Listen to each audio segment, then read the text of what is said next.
हरियाणा में राज्यसभा चुनाव को लेकर सियासत तेज हो गई है। हरियाणा में चुनाव को लेकर बीजेपी कांग्रेस आमने सामने है।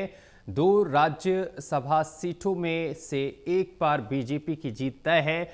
दूसरी सीट पर निर्दलीय उम्मीदवार उतरने से बढ़ी है कांग्रेस की मुश्किलें। 16 मार्च को होगा प्रदेश की दो राज्यसभा सीटों पर चुनाव। ये बड़ी जानकारी हम आप तक पहुंचा रहे हैं। 16 मार्च को होगा प्रदेश की दो राज्यसभा सीटों पर चुनाव और दूसरी सीट पर निर्दलीय उम्मीदवार उतरने से कांग्रेस की मुश्किलें बढ़ गई हैं।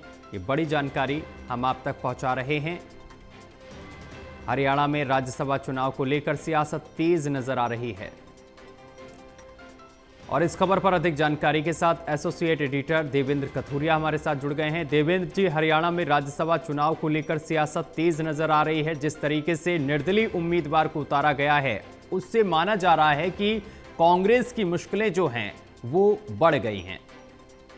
देखिए सत्यम, 9 अप्रैल को 2 सीटें खाली हो रही है, किरण चौधरी वाली और रामचंद्र जांगड़ा। रामचंद्र जांगड़ा ने 6 साल पूरे करे हैं अपने, लेकिन किरण चौधरी का थोड़ा सा टाइम मिला है उनको, क्योंकि बीजेपी ज्वाइन करी थी तो उनको राज्यसभा में भेजा गया था। अब 2 सीटें खाली हो रही है, तो 2 सीटों में सैद्धांतिक तौर पर देखें सत्यम 33 विधायक कांग्रेस के पास है और 48 बीजेपी के पास। विधानसभा में 31 वोट चाहिए। 31 वोट में देखिए, पहले राउंड में संजय भाटिया तो उनकी जीत तय है।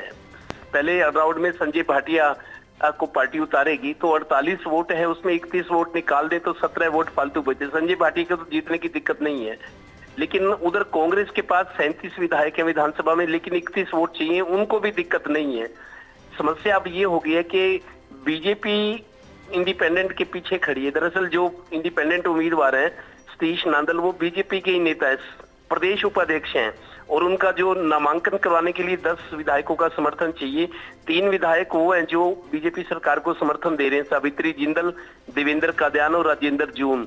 इन तीनों ने प्रस्तावक बन के पर्चा भरवाया था नामांकन सतीश नांदल का, जो खुद बीजेपी नेता है, और बाकी 7 विधायकों ने बीजेपी के समर्थन दिया था, क्योंकि 10 विधायकों का समर्थन जरूरी होता है नामांकन के लिए, कोई भी इंडिपेंडेंट खड़ा होता है। तो सतीश नांदल जो इंडिपेंडेंट खड़ा है उसके पीछे बीजेपी खड़ी है और पूरी प्लानिंग चल रही है। बीजेपी की पूरी कोशिश है कि कांग्रेस को दूसरी सीट उसके हिस्से की ना जीते देना चाहे, ना जीते कांग्रेस। तो पिछले 2 चुनाव में भी ऐसा हो सकता है। बीजेपी ने छकाया है कांग्रेस को, और कांग्रेस दोनों सीटें हारी। 2 मौके ऐसे आए थे 2016 और 2022 में।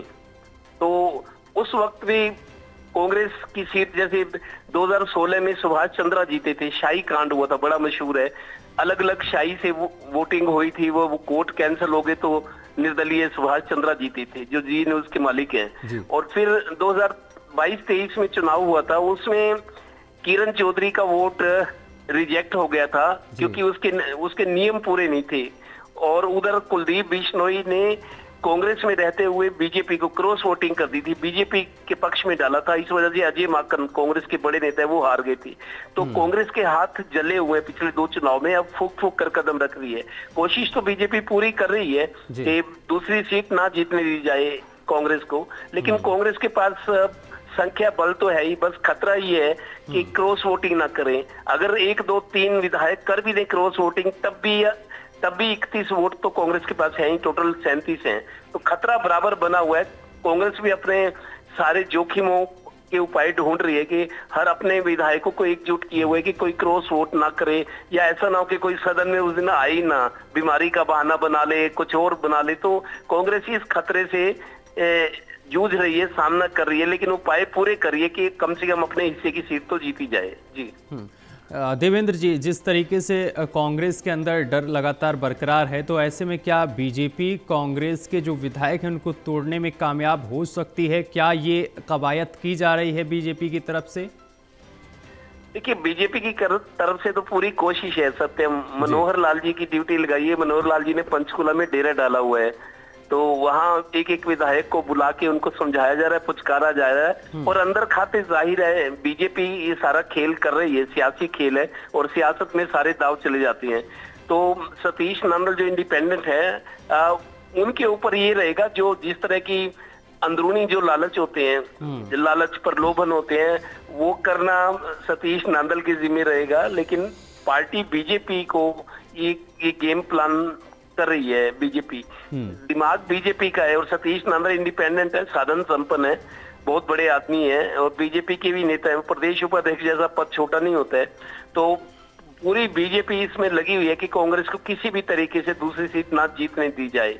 तो इसीलिए मनोहर लाल दिल्ली छोड़ के चंडीगढ़ बैठे। तो आप समझ सकते हैं किस हद तक दाव पेच लड़े जा रहे हैं। लेकिन कांग्रेस खुद को बचाने की कोशिश कर रही है।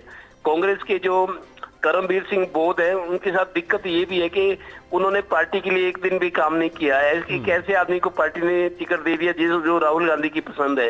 ना भूपेंद्र हुड्डा की सलाह ली गई, ना प्रदेश अध्यक्ष। ये बड़ी विचित्र स्थिति है।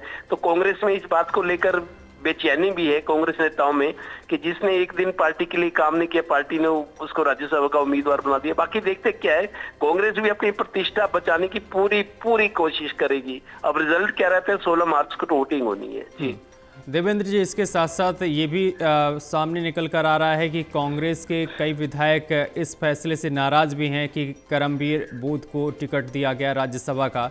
इसके साथ ही आपसे ये भी जानेंगे कि चर्चाएं तो ये भी थी कि कांग्रेस अपने विधायकों को हरियाणा से दूर रखने की कोशिश में है, यानी कि हिमाचल या फिर कर्नाटक। देखिए सत्यम, नाराजगी वाली बात बिल्कुल ठीक है। कांग्रेस के कार्यकर्ता, नेता ही नहीं, विधायक जिनको खुद वोट डाल के फैसला करना है, वो भी कुछ विधायक नाराज हैं। ये बातें आ रही हैं, लेकिन अब पार्टी हाईकमान का फैसला, ये दरअसल फैसला राहुल गांधी का है। इस उम्मीदवार को लेके ना तो भूपेंद्र सिंह हुड्डा जो नेता प्रतिपक्ष है, प्रदेश अध्यक्ष राव नरेंद्र सिंह और बड़े नेता हैं, किसी से सलाह नहीं की ली गई। एक तो ये वजह है नाराजगी की। दूसरी वजह ये है कि उनको लगता है कि जिस आदमी ने एक दिन भी पार्टी के लिए कही तो सरकारी अधिकारी थे। आपको याद करूं, वाई पूर्ण कुमार वाला जो सुसाइड केस हुआ था, आईपीएस वाई पूर्ण कुमार, उस वक्त जो एससी समाज बेचैन नजर आ रहा था कि पूरे देश में आंदोलन करेंगे, हम आंदोलन करेंगे, एससी के ऊपर, अनुसूचित जाति पर जुल्म अत्याचार हो रहे हैं, उनको खुदकुशी के लिए विवश किया गया, इस तरह की बातें आई थी। पूरे देश में आंदोलन छेड़ने की बात हो रही थी। यही करमबीर सिंह है जो कांग्रेस के प्रत्याशी है, उस आंदोलन के उस टाइम सबसे आगे अगुआ यही थे कि आंदोलन छेड़ेंगे पूरे देश में। हो सकता है इनको सरकार की तरफ से या बीजेपी की तरफ से पुचकारा गया हो कि आपके लिए कुछ करेंगे, तो ये शांत हो गए थे। लेकिन बीजेपी ने तो संजय भाटी को उम्मीदवार बना दिया, कांग्रेस ने इनको लपक लिया। शायद इस वजह से अनुसूचित जाति से आते हैं, दलित नेता हैं, और अनुसूचित जाति के 2 सीटें हैं एससी 10 लोकसभा में हरियाणा में, दोनों सीटें कांग्रेस के पास है। आप देखिए, कुमारी शैलजा सिरसा से जीती है, वरुण मुलाना अंबाला से। मतलब एससी समाज के 2 सीटें जो है दोनों कांग्रेस के पास है। तीसरा अशोक तंवर अब बीजेपी छोड़ के कांग्रेस में गए हैं, और करमवीर बोध ये भी दलित नेता है। तो कांग्रेस कहीं ना कहीं अपने एससी एसटी वोट बैंक को वापस करने के लिए कांग्रेस ने ये दाव खेला है कि वो लोग जो बीजेपी की तरफ चले गए थे, कांग्रेस में बड़े नेता आ गए हैं एससी समाज के, तो ये वोट बैंक जो है उनको वापस मिल जाए, जो शुरू से बीजेपी के आने से पहले कांग्रेस के साथ रहा है। तो वजह ये थी, राहुल गांधी की पसंद है, बाकी नेताओं से सलाह नहीं ली गई, इसी वजह से नाराजगी है। जहां तक बाहर जाने की बात है, अब वो उस फैसले को टाल दिया गया है। कांग्रेस दावा कर रही है कि हमारे विधायक कहीं नहीं जा रहे, एकजुट है, हमें कोई डर नहीं है। देखने वाली बात होगी कि जब परिणाम सामने आता है तो कौन किसकी जीत होती है और किसकी हार। बहुत शुक्रिया आपका देवेंद्र जी हमारे साथ जुड़ने के लिए और तमाम जानकारी साझा करने के लिए।